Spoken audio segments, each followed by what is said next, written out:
The sirens began at 6:47 a.m. Eastern Standard Time. Not the familiar wail of ambulances or fire trucks, but something deeper, more ominous. The emergency broadcast system cutting through every screen, every radio, every smart device still functioning across America. The robotic voice that followed would haunt a nation. This is not a test. Critical infrastructure failure detected nationwide. Starlink satellite network experiencing catastrophic shutdown. Estimated 90% of rural internet connectivity lost. Stand by for further instructions. But there would be no further instructions. There would only be chaos.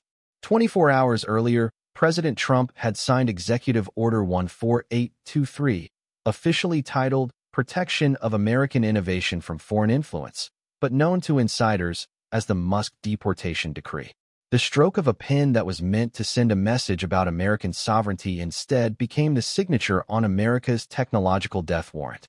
Elon Musk, the man who had woven himself so deeply into the fabric of American infrastructure that removing him was like pulling the foundation stones from beneath a skyscraper, was given 48 hours to liquidate his American operations and leave the country permanently. The first domino fell exactly 18 hours and 23 minutes after the signing. Sarah Chun, a software engineer monitoring SpaceX's Starlink constellation from Hawthorne, California, watched in horror as satellite after satellite began switching to autonomous safety mode. It's like watching the lights go out across the entire continent, she would later tell investigators, her voice cracking with the weight of witnessing the collapse of digital civilization. The satellites weren't malfunctioning. They were following their programming, shutting down all services to American ground stations as Musk's access codes were systematically revoked by court order.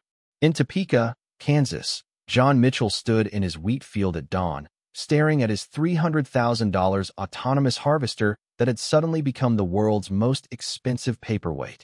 The machine that had promised to save his family farm, the technology that was supposed to make American agriculture competitive in the global market, now sat silent and useless without its Starlink connection. I voted for Trump because he said he'd help farmers like me, Mitchell said, his calloused hands shaking as he held his phone, desperately trying to call technical support on a network that no longer existed in rural America. I didn't know helping us meant destroying us. His wheat, golden and ready for harvest, swayed mockingly in the morning breeze, worth millions if it could be harvested, worthless if it rotted in the fields. The technological avalanche gained momentum with terrifying speed. Interstate 95, America's busiest highway, transformed into a graveyard of electric dreams as Tesla vehicles began experiencing what company engineers privately called the Great Disconnect. Without over-the-air updates and cloud connectivity, the sophisticated AI systems that made these vehicles autonomous began failing in spectacular fashion. Maria Rodriguez, a nurse driving her Model S to her night shift in Miami, watched in terror as her car's autopilot disengaged mid-turn on a busy intersection. The screen just went black, she recounted to emergency responders, her voice hollow with shock. It said manual control required, but I hadn't actually driven a car myself in 3 years. The ripple effects crashed through Wall Street like a financial tsunami. At 9:30 a.m., as trading bells rang across the nation, Tesla's stock price began what traders would later call the Elon Exodus, a freefall so steep and fast that circuit breakers tripped within minutes. But Tesla was just the beginning. SpaceX's private valuation evaporated overnight as investors realized that the company's contracts with NASA, the Pentagon, and dozens of satellite internet providers worldwide were now legally void. The boring company's tunnels sat empty and purposeless without their AI traffic management systems. Neuralink's clinical trials ground to a halt as FDA approval hinged on continuous oversight from American-based leadership. Dr. Amanda Foster, Chief Investment Officer at Meridian Capital, stood on the 47th floor of her Manhattan office building, watching the numbers cascade downward on every screen around her.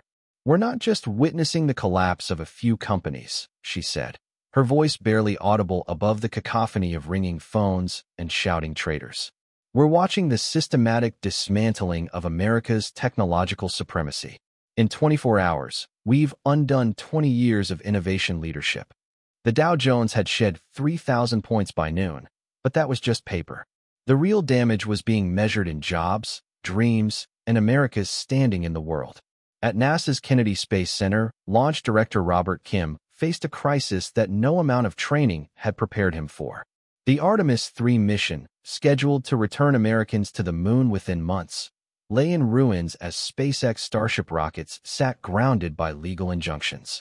50 years, Kim muttered, staring at the empty launch pad where America's return to space was supposed to begin. 50 years since Apollo 17, and we were finally going back. Now we're begging the Russians for a ride again. The International Space Station, dependent on SpaceX Dragon capsules for crew rotation and supplies, faced potential abandonment as emergency supplies dwindled and no alternative American launch capability existed.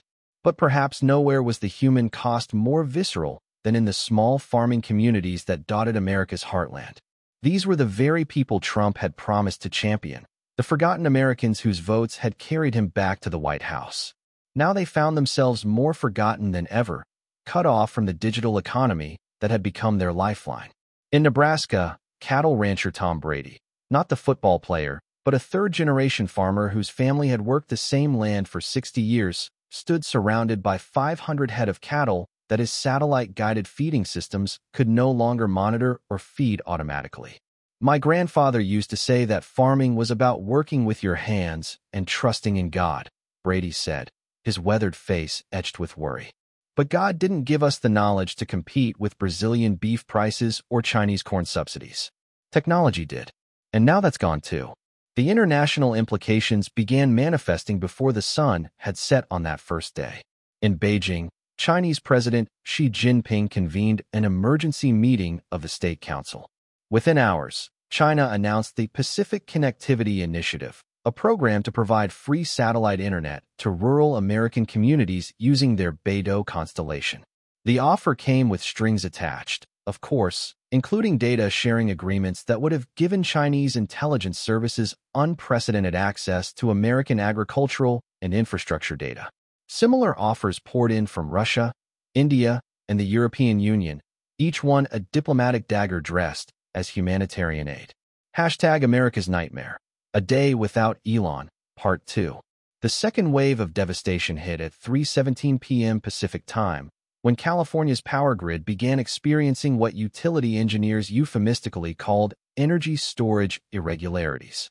In reality, the state's massive network of Tesla Powerwall installations and industrial-scale megapack batteries had become digitally orphaned, unable to receive the sophisticated algorithms that balance supply and demand across the grid. Without Elon's neural networks orchestrating the dance between solar panels, wind farms, and storage systems, California's renewable energy infrastructure transformed from a marvel of modern engineering into a chaotic mess of overloaded circuits and brownouts. Lisa Park, a single mother of two in Fresno, watched helplessly as her home's solar panels continued generating electricity that had nowhere to go while her Tesla Powerwall sat dormant, its screen displaying only an ominous message: connection to Tesla Energy Services terminated. Her electric bill, which had dropped to nearly zero after installing the system, would spike to over $800 that month as she was forced back onto the traditional grid during peak hours. "I took out a second mortgage to afford this system," she said, cradling her infant daughter while her 6-year-old son asked why the house was so hot. "They told me I was investing in the future. I didn't know the future could be taken away with a signature."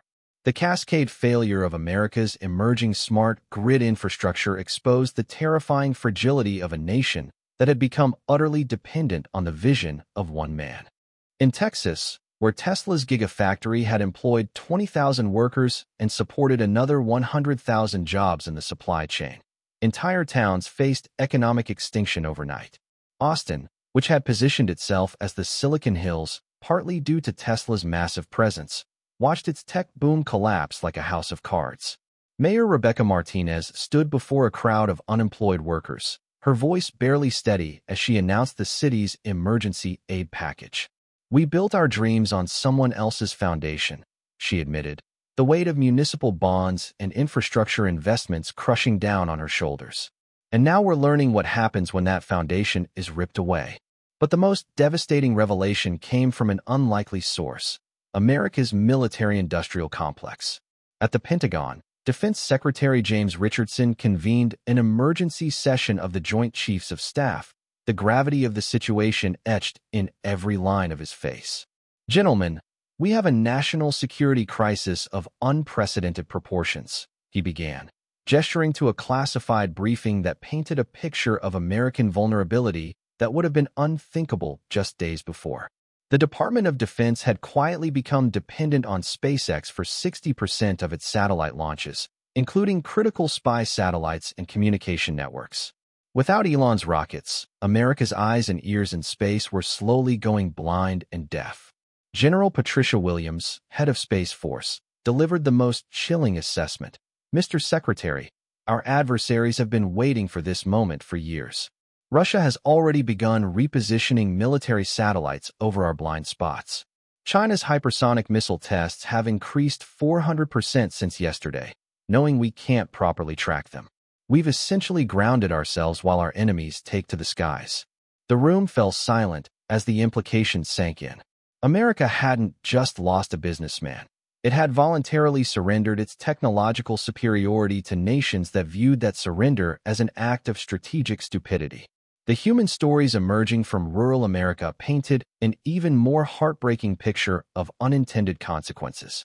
In Montana, Dr. Sarah Kim had been providing telemedicine services to remote ranch communities through Starlink connections, bringing specialist healthcare to people who lived hundreds of miles from the nearest hospital. Now, as she stared at her blank computer screen, she knew that her patients, elderly ranchers with heart conditions, pregnant women in isolated homesteads, children with chronic illnesses, were once again cut off from modern medical care. "I had a patient yesterday, a 67-year-old man with chest pains living 200 miles from the nearest cardiac unit," she said, her voice breaking. "I was able to guide his wife through an EKG using their smartphone. Today, if he has another episode, he'll die before any ambulance can reach him." The international response grew more aggressive as America's weakness became apparent. Vladimir Putin, speaking from the Kremlin with barely concealed satisfaction, announced Russia's Digital Solidarity Initiative, offering to fill the satellite internet gap in American rural areas. "The Russian people understand what it means to be abandoned by your government," he declared, his words carrying the sting of calculated humiliation. "We will not abandon our American brothers and sisters in their time of need." The offer came with the deployment of Russian military contractors to install and maintain the satellite dishes, effectively creating foreign-controlled information infrastructure on American soil. European leaders, while more diplomatic in their public statements, moved swiftly to capitalize on America's technological stumble.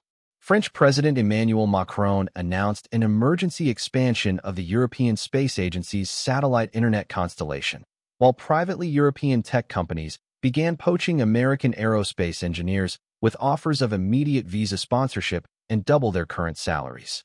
"The Atlantic is not so wide that talent cannot cross it," Macron said cryptically during a press conference, his meaning clear to anyone paying attention.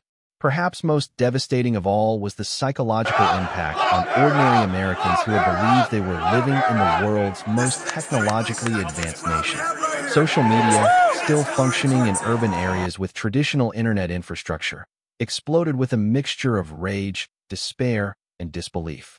The hashtag what have we done began trending as videos emerged of Tesla vehicles stranded on highways, dark solar panels covering suburban rooftops, and SpaceX employees packing their personal belongings while armed security guards watched. Marcus Johnson, a software engineer from Seattle who had spent his career building the very systems that were now failing, posted a video that would be viewed 50 million times.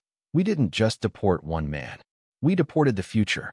We looked at the greatest technological leap forward in human history and decided it was too dangerous because it came from someone we didn't like. This isn't politics anymore. This is civilizational suicide."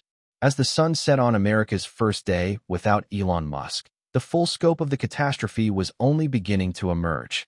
Stock markets around the world had plunged in sympathy with American losses, but international competitors were already positioning themselves to fill the vacuum.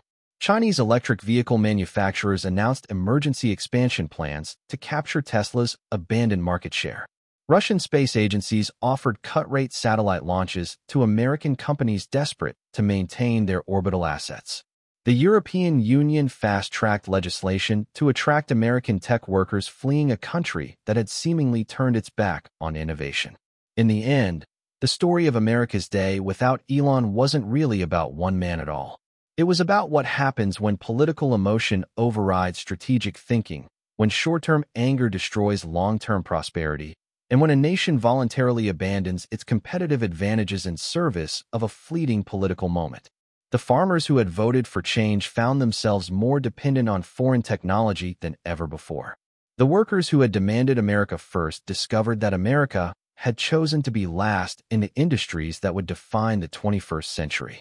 And the politicians who had promised to make America great again learned that greatness cannot be achieved by destroying the very innovations that had made America great in the first place. The question that haunted that first dark night was simple yet profound. In trying to save American sovereignty, had they accidentally sold it to the highest foreign bidder instead?